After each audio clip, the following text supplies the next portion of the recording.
Eu queria começar por lembrar que existe uma diferença entre aquilo que a gente consegue aprender a partir de conceitos e aquilo que a gente consegue enxergar a partir de experiências. Eu diria que existem pelo menos três níveis diferentes de conhecimento. Existe aquele conhecimento que decorre da informação, aquilo que nós ouvimos, aquilo que nós lemos, aquilo que nós vemos, e que chega à nossa mente como um conjunto de informações. Eu posso perfeitamente saber todas as informações, por exemplo, sobre a composição do mel, como é que o mel é feito, qual é a textura dele, como é que é a consistência dele, posso saber que ele é doce, posso ter várias informações sobre ele.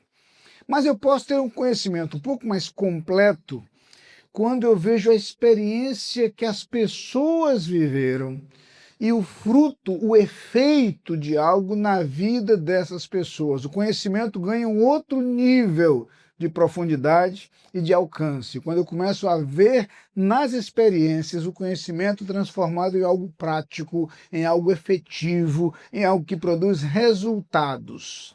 E aí eu não estou pensando apenas no conjunto de informações que eu tenho, mas eu começo a ver algo vivo, algo muito mais concreto, inclusive muito mais fácil de ser entendido, muito mais fácil de ser guardado, muito mais fácil de ser preservado em mim. Então, é a experiência de alguém, para pegar o exemplo do mel, que experimentou o mel e eu vi a reação da pessoa, o efeito que aquilo produziu na vida dela. E um terceiro nível é quando eu vivo aquela experiência.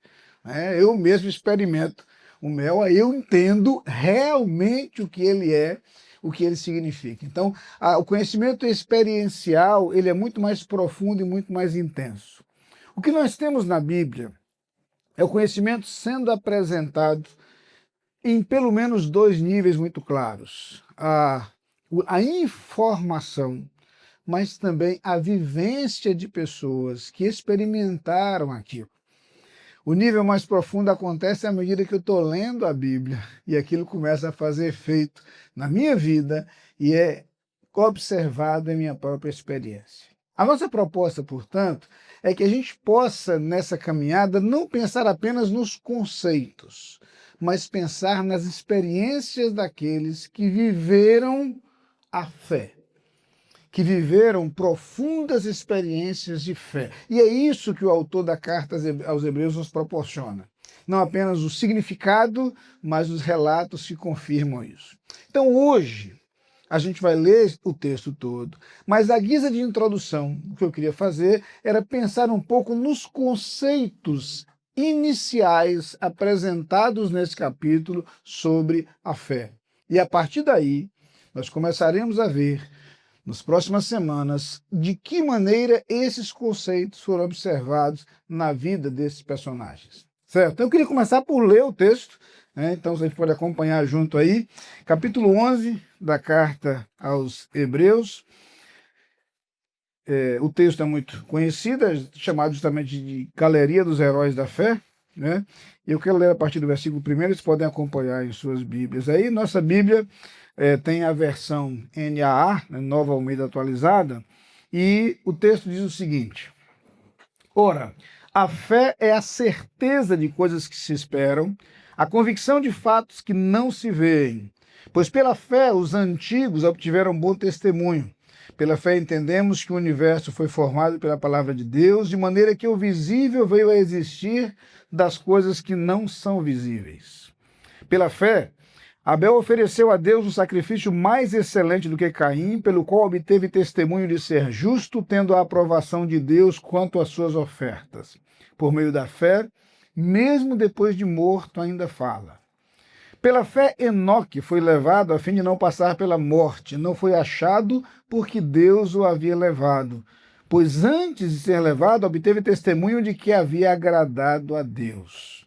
De fato, sem fé, é impossível agradar a Deus, porque é necessário que aquele que se aproxima de Deus creia que ele existe e que recompensa os que o buscam.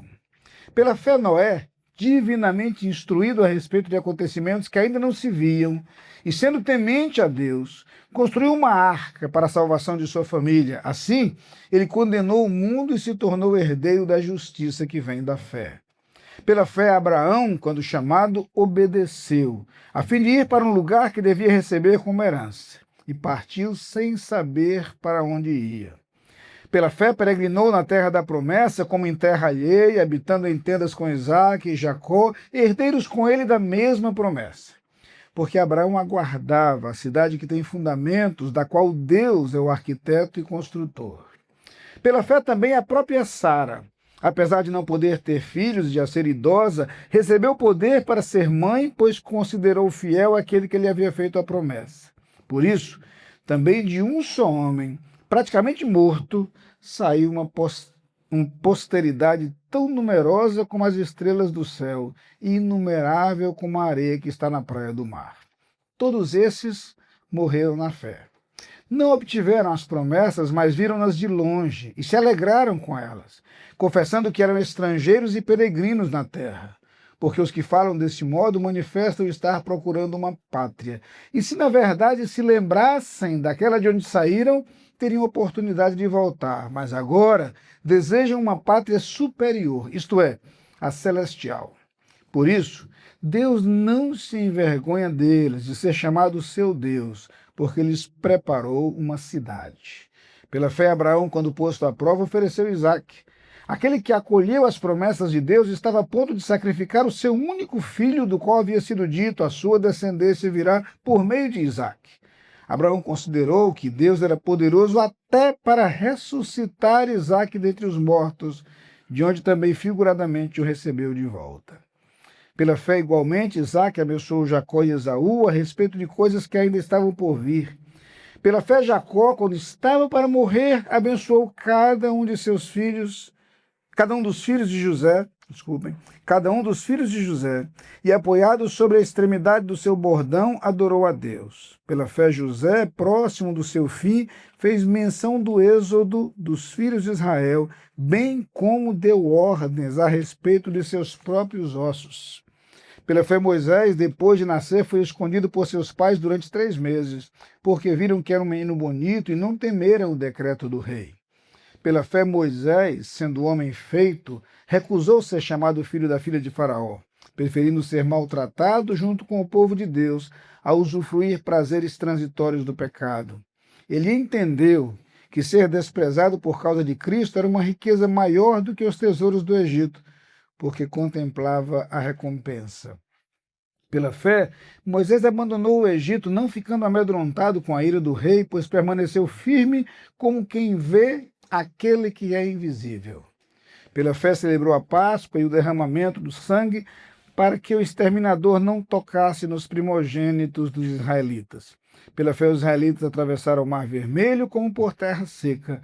Quando os egípcios tentaram fazer o mesmo, foram engolidos pelo mar. Pela fé, ruíram as muralhas de Jericó, depois de rodeadas por 7 dias. Pela fé, Raabe, a prostituta, não foi destruída com os desobedientes, porque acolheu os espias com paz. E o que mais direi? Certamente me faltará o tempo necessário para falar de Gideão, de Baraque, de Sansão, de Jefté, de Davi, de Samuel e dos profetas, os quais por meio da fé conquistaram reinos, praticaram a justiça, obtiveram promessas, fecharam a boca de leões, extinguiram a violência do fogo, escaparam de ser mortos à espada, da fraqueza tiraram força.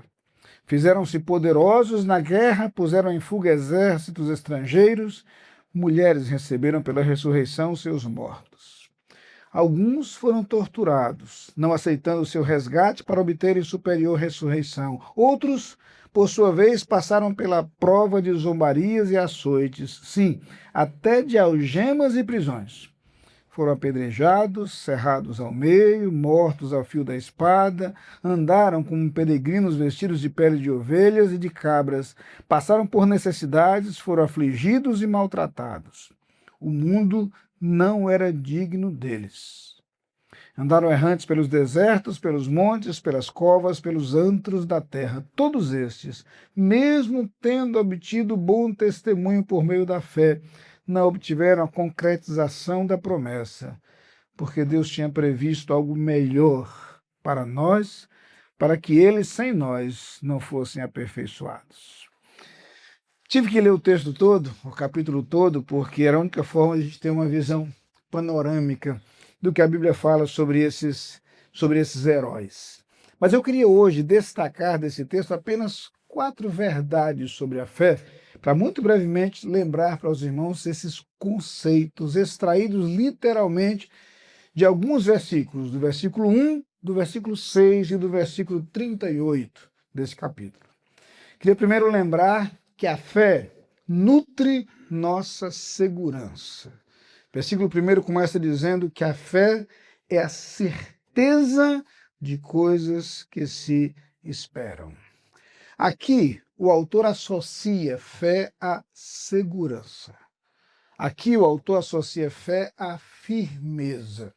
O que nós descobrimos, à luz da palavra de Deus, é que, embora todos nós tenhamos que viver situações de espera, embora todos nós tenhamos que conviver com situações nas quais a solução ainda não chegou, todos nós temos que viver em situações, em momentos nos quais as coisas ainda não estão resolvidas.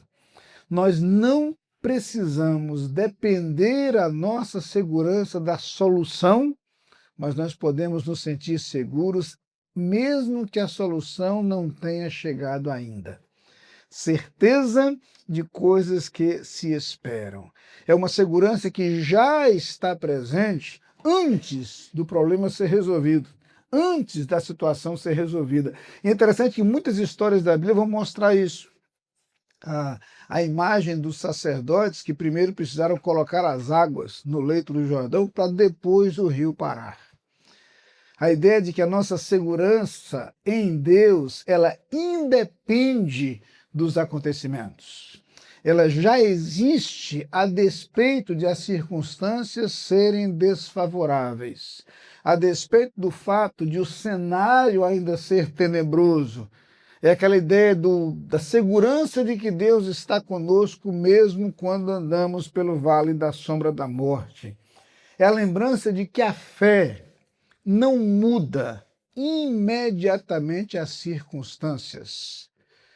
Pode ser que mude? Pode, mas não há nenhuma garantia de que o fato de termos fé produz a mudança instantânea das circunstâncias. O que o texto está dizendo é que a fé precisa estar presente no modo como nós lidamos com as circunstâncias. A fé, mesmo que não mude o cenário de forma imediata, a fé muda nossa atitude, nossa postura, nossa sensação diante da circunstância. Então, a fé é certeza de coisas que se esperam. Eu preciso dissociar a fé das circunstâncias e entender que ela está presente em meu coração, mesmo enquanto as circunstâncias ainda não estão resolvidas.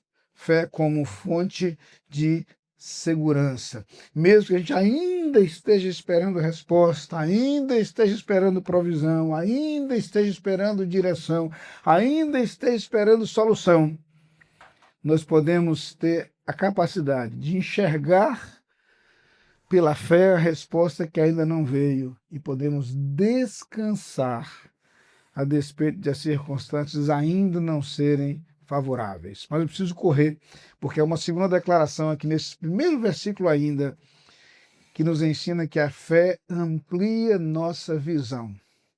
Ela é certeza de coisas que se esperam, mas ela é também convicção de fatos que não se veem. A fé torna possível a visão do invisível. É a fé que faz que a gente enxergue aquilo que ainda não é, aquilo que ainda não está diante dos nossos olhos. Aquilo que acontece com o profeta, que a cidade está sitiada, está cercada, o servo diz, Senhor, estamos perdidos, e ele ora pedindo a Deus que abra os olhos do seu servo, e naquele momento o servo vê os exércitos do Senhor acampados ao redor da cidade. Os olhos da fé nos fazem enxergar verdades que os olhos humanos não são capazes de visualizar. nós não conseguimos vislumbrar com olhos humanos, os olhos da fé nos tornam capazes de enxergar. Nossos olhos só conseguem enxergar o visível, a fé nos faz enxergar o invisível. Mas mais adiante, quando chegar na história de Moisés, a referência a Moisés é justamente essa. Ele partiu como quem vê o invisível. Então, fé é essa capacidade de enxergar aquilo que ainda não está diante dos nossos olhos. Ter confiança e segurança numa promessa é ser capaz de enxergar o cumprimento da promessa quando esse cumprimento ainda não aconteceu. E essa capacidade de enxergar o invisível nos é imprescindível porque, na verdade, há muitos momentos nos quais as circunstâncias ao nosso redor não ajudarão. Nós precisamos ter essa capacidade de enxergar aquilo que ainda não aconteceu, aquilo que ainda não está diante dos nossos olhos, para que a gente possa partir como quem vê o invisível, para que a gente possa avançar como quem vê o invisível, para que a gente possa descansar como quem vê o invisível, para que a gente possa estar seguro. O salmista diz: eleva os meus olhos para os montes, de onde me virá o socorro? Seus olhos humanos só viam os montes. Os olhos da fé viam o quê? O meu socorro vem do Senhor que fez os céus e a terra. Isso os olhos humanos não veem. Os olhos da fé nos fazem ver isso. Os olhos da fé nos fazem enxergar isso. Então, é ter a clareza de que a fé não nega a realidade que está diante dos nossos olhos humanos. Ela apenas me faz enxergar que a minha visão humana é limitada e a realidade final vai além disso. Ilustrando de forma muito simples, é levantar os nossos olhos para o horizonte e ver tudo carregado de nuvens escuras. E os olhos humanos só conseguem enxergar até aí. Pelos olhos da fé, eu sei que por trás das nuvens o sol está brilhando. As nuvens são só uma questão de tempo, mas o sol continua lá. Então, essa capacidade de enxergar o que não está diante dos meus olhos. É ver o que Deus pode fazer, é ver o que Deus vai fazer. Mas o texto prossegue, agora pulando lá para o versículo 6, outra frase que interessa a gente é aprender que a fé agrada a Deus. Ora, sem fé é impossível agradar a Deus.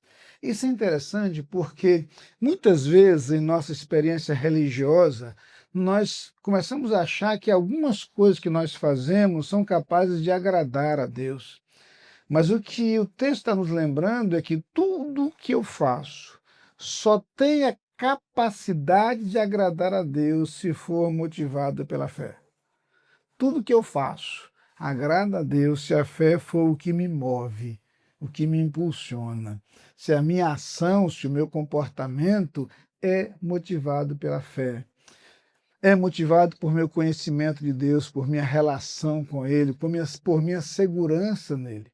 Aquilo que eu faço é fruto de fé, é fruto de minha confiança em Deus, é fruto do meu temor a Deus, é fruto do meu relacionamento com Ele.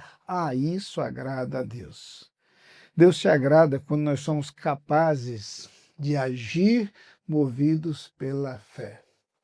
Só para lembrar, e sem querer fazer um spoiler, porque Abraão é mais na frente, mas quando Deus chama Abraão, Abraão parte sem saber para onde vai.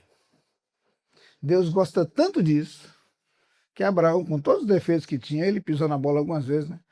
Mas ele é chamado amigo de Deus. Por quê? Porque ele foi capaz de sair sem saber para onde ia, porque Deus chamou.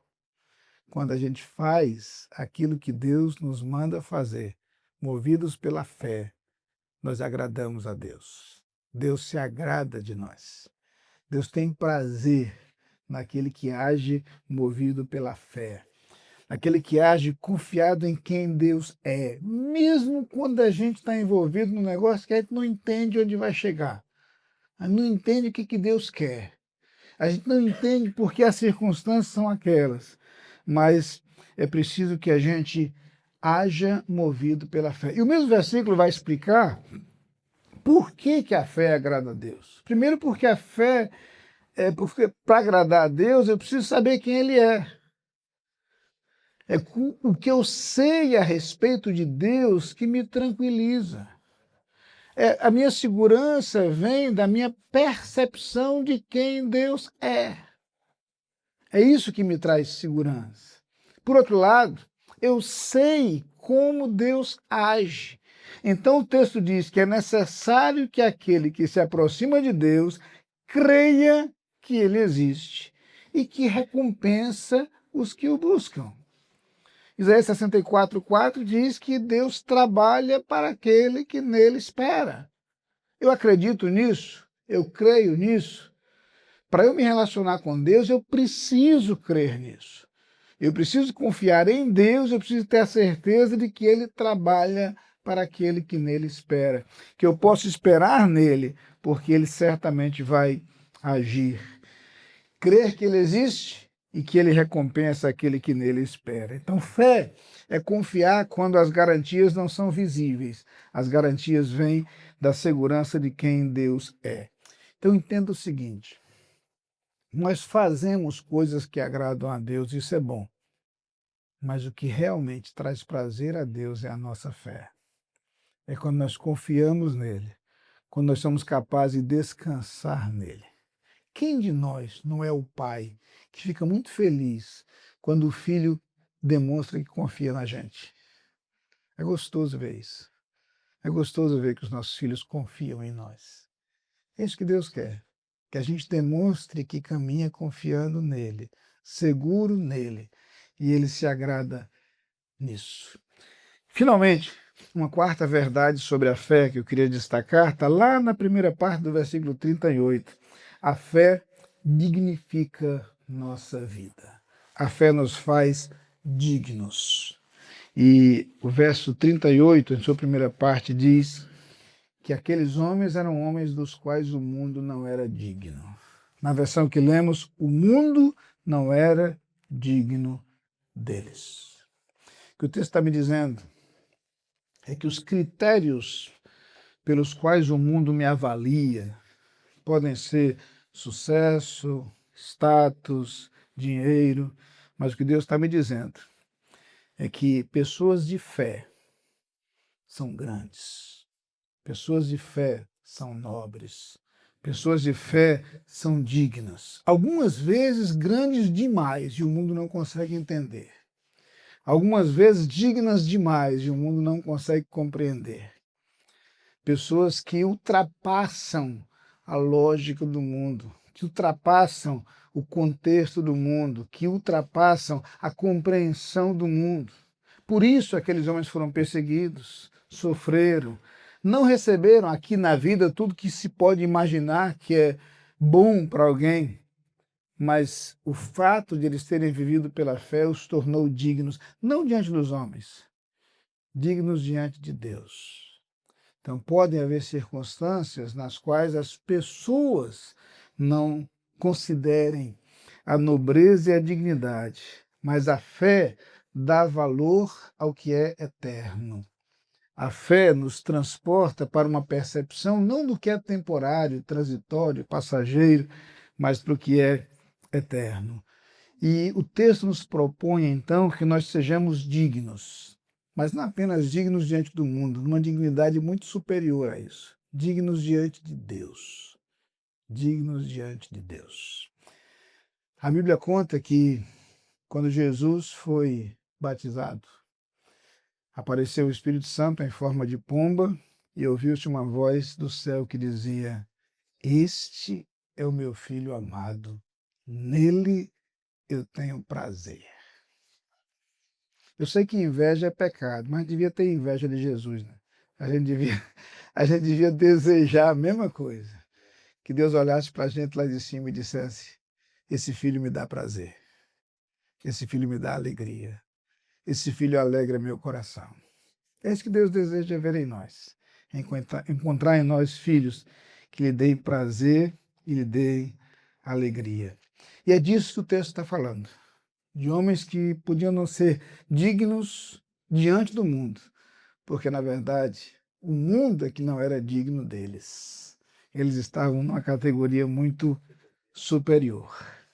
Então, terminando, Hebreus 11 não é uma história sobre pessoas extraordinárias apenas.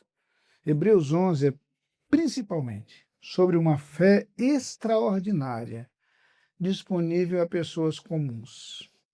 Então, preciso olhar para essa galeria de heróis da fé, não imaginando que essas pessoas eram fora do normal e são pessoas cuja postura é inatingível. Não. O que o texto está dizendo é que pessoas comuns podem ter uma fé extraordinária. Em outras palavras, o texto está dizendo que cada um de nós pode exercer essa mesma fé. Ser capazes de ter uma fé que sustenta a nossa segurança, que nos faz ver o invisível, que agrade a Deus e que nos torne muito mais dignos do que o mundo é capaz de perceber, porque nós somos filhos de Deus, que alegram o coração de Deus. Fé é algo desafiador. E é disso que o texto está falando. Simplesmente porque a capacidade de crer no que ainda não é, a capacidade de ver o que não está diante dos nossos olhos, não é a tarefa fácil. Mas justamente por não ser tarefa fácil, é algo que nos traz recompensa. E Deus é galardoador daqueles que o buscam. Para usar a expressão da versão que lemos, ele recompensa aqueles que o buscam. Ele recompensa quem espera nele. Que Deus nos dê cada dia mais dessa fé. E que a gente conheça a fé não apenas por termos informações sobre ela, mas nós sejamos inspirados pela vida daqueles que a experimentaram e que isso nos leve a viver as nossas próprias experiências de fé. Porque não tem comparação entre ouvir sobre alguma coisa, ver os outros experimentando e nós mesmos vivermos isso.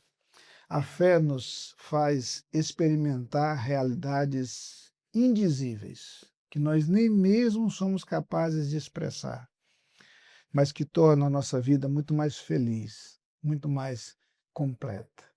Viver aqui movidos pela fé é viver uma experiência muito mais intensa, muito mais profunda e muito mais feliz que qualquer outra circunstância poderia nos proporcionar. Que todos nós busquemos viver de tal maneira que Deus possa olhar para nós e dizer: esse é meu filho e ele me dá prazer. Vamos orar? Pai querido, obrigado por aquilo que a tua palavra nos ensina. Queremos te pedir perdão, Senhor. Perdão porque muitas vezes nós somos movidos pelas circunstâncias. Perdão porque muitas vezes nosso ânimo é proporcional às coisas que nós vemos. Muitas vezes, Pai, nós buscamos agradar a nós mesmos ao invés de te agradar. E tantas vezes, Pai, nós somos incapazes de experimentar essa fé que, contra todas as circunstâncias e às vezes pessoas, sobrevive e te agrada. Ajuda-nos, Senhor, a ser homens de fé. Ajuda-nos, Senhor, a viver em nossa história de vida profundas experiências contigo, nas quais as circunstâncias não determinem nosso ânimo, os acontecimentos não definam nossa segurança, e o que é visível aos olhos humanos não seja critério para as nossas decisões, mas que nós possamos te agradar em nossa postura, uma vida conduzida e marcada pela fé, pela plena confiança em ti. Oramos no nome de Jesus. Amém.